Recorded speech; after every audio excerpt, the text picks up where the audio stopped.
కోసం చేస్తున్నట్టు అనిపిస్తుందా ఈ ఆరోపణలు, లేక ఏంటి మీ అండర్స్టాండింగ్ ఏంటి దీని మీద? ఒకటండి, బేసికలీ ఎవరెట్లా మాట్లాడినా కానీ ఉద్దేశపూర్వకమైన విద్వేషకరమైనటువంటి వ్యాఖ్యానాలు చేస్తే దానికి ఎన్ని సమాధానాలు చెప్పినా సంతృప్తి చెందేవాళ్ళు చెందరు. ప్రజలకు అన్ని విషయాలు తెలుసు. తెలంగాణ రాష్ట్రంలో ఈ పోయిన 9.5 సంవత్సరాల్లో ఇరిగేషన్ రంగంలో ఎంత అభివృద్ధి జరిగిందనే విషయం అందరికీ ఎరికే.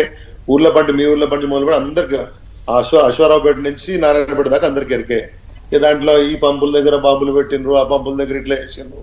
ఇప్పుడు ఇంజనీర్లు చేసే పని కూడా మంత్రికి ఆపాదించి ఈ ప్యాకేజ్ అమ్ముకున్నారు, ఆ ప్యాకేజ్ అమ్ముకున్నారు అని చెప్పేసి మస్తుగా మాట్లాడవచ్చును. నేను ఏమంటున్నానంటే వారు కూడా ఎమ్మెల్సీ కదా, లేకపోతే మిగతా నేను ఎప్పుడు కూడా మీ చర్చల్లోకి వచ్చినప్పుడల్లా కూడా ఈ ప్రభుత్వంలో ఉన్న వాళ్ళు కానీ మిగతా వాళ్ళు కానీ పలానా దగ్గర అవినీతి అయింది, పలానా దగ్గర ఇదైంది, పలానా దగ్గర అదైందంటే మన రాష్ట్రంలో చట్టబద్ధమైన సంస్థలు రాష్ట్రంలో ఉన్నాయి, జాతీయ స్థాయి సంస్థలు ఉన్నాయి. మీకు చేతనైతే ఒక దరఖాస్తు ఇస్తే సరిపోతుంది. ఇవాళ రేపు ఎక్కువ తక్కువ పేపర్ రాసి ఇవ్వనక్కర్లేదు, ఓ మెయిల్ పెట్టినా వాళ్ళు రెస్పాండ్ అవుతున్నారు. బ్రహ్మాండంగా చేయండి. ప్రభుత్వం కూడా మాకు వ్యతిరేకమైన ప్రభుత్వం ఉంది కదా, కాంగ్రెస్ ప్రభుత్వం ఉంది కదా.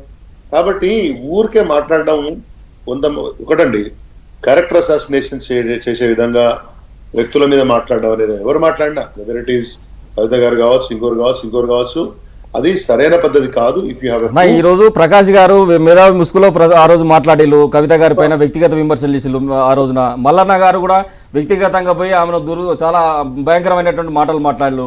ఆ రోజు ఈ మాటలు మాట్లాడలేదు. మీరు అట్లా క్రాస్ టాక్ మాట్లాడుతుంటే మీతో చేయడానికి నేను రాలే. ప్లీజ్, నేను చెప్పేది ఏంటంటే ఎవరైనా కానీ ప్రజా జీవితంలో ఉన్న వాళ్ళు, ఇప్పుడు నిన్న మొన్న కొన్ని దగ్గర మనం చూసినాం, కొంతమంది నాయకులు వెళ్ళి విజిలెన్స్ కంప్లైంట్ చేయడాన్ని అక్కడిక్కడ చూస్తున్నాం. ఎవరికైనా ఏదైనా ప్రూఫ్ ఉంటే, ఏదైనా అంశంలో ప్రజాధనం నష్టమైందనేటువంటి ఒక కన్సర్న్ మీకు ఉంటే, చట్టబద్ధమైన సంస్థలు 100 ఉన్నాయి, పోయో దరఖాస్తు తీయండి. రోజు అదొకటి మాట్లాడినంత మాత్రాన ఇప్పుడు ఒకటండి గుర్తుపెట్టుకోండి, ఉద్దేశపూర్వకమైన దాడులను తట్టుకోవడానికి రాజకీయ నాయకులు మానసికంగా ప్రిపేర్ అయి ఉంటాం. అది స్వపక్షం, విపక్షం, మరో పక్షం, ఏదో పక్షం. కానీ నిజంగా తెలంగాణ ప్రజల మీద ప్రేమ ఉండి నిజంగానే దీంట్లో నా వాదనలో పసు ఉందనుకుంటే ఓ దరఖాస్తు తీయండి, ఊకే పంచాయతీ దాని గురించి.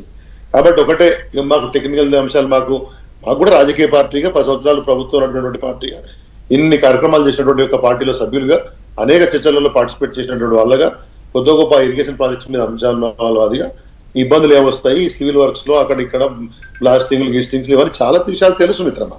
కాకపోతే కొన్ని సందర్భాల్లో ఎటుబడితేనే మాట్లాడడం అనేది మా ఉద్దేశం కాదు, ఆ అవసరం లేదు. కాబట్టి వ్యక్తుల మీద మేము దాడి చేయాల్సినటువంటి అవసరం మాకు లేదు.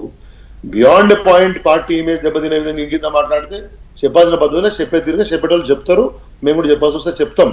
వీరనే కాదు, ఎవరైనా కానీ, ఉత్తమ్ కుమార్ రెడ్డి గారు చెప్పొచ్చు, రేవంత్ రెడ్డి గారు చెప్పొచ్చు, కోట వెంకరెడ్డి గారు చెప్పొచ్చు,